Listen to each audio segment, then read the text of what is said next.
একসময় প্রেম ছিল, ভালোবাসা ছিল, মহব্বত ছিল। আজকে ভালোবাসা নেই, প্রেমও নেই, মহব্বত নেই। আজকে আছে শুধু শত্রুতা। এখন আপনার ভালোবাসা মানুষটি আপনাকে দেখে ঘৃণা করে।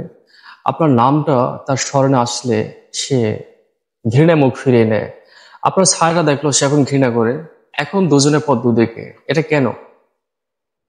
তো আমাদের বর্তমান সমাজে কিন্তু প্রচুর পরিমাণে এই যে তালাকের জন্য বা বিচ্ছেদের জন্য বা শত্রুতার জন্য প্রচন্ড পরিমাণে কিন্তু ব্ল্যাকমেজি করা হচ্ছে। অহরহ ব্ল্যাকমেজি করা হচ্ছে। এটা কেউ বুঝতে পারে, কেউ বুঝতে পারে না। তো দেখা গেল একটা ছেলে একটা মেয়েকে ভালোবাসে, বা 10 বছর সম্পর্ক ছিল বা 5 বছর সম্পর্ক ছিল।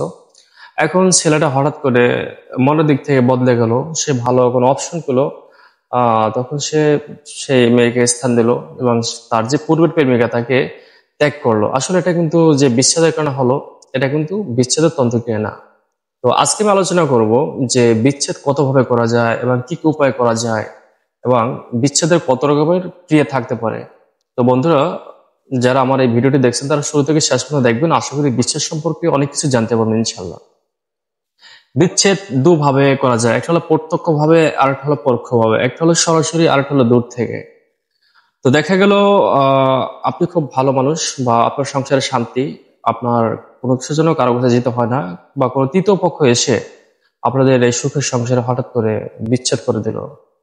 আর যেখানে প্রেম ছিল, ভালোবাসা ছিল, মহব্বত ছিল, দাম্পত্য জীবনে আল্লাহ পাকের রহমত ছিল, আজকে সেখানে রহমত নেই, বরকত নেই, কোনো কিছুই নেই। আজকে শুধু আছে শত্রুতা, ঘৃণা, আর আছে জিদ, আর প্রচন্ড অহংকার, আর আছে মারামারি। তো যদি এমনটা হয় তাহলে বুঝতে হবে যে আপনাদের মধ্যেও ব্ল্যাক ম্যাজিক করা আছে।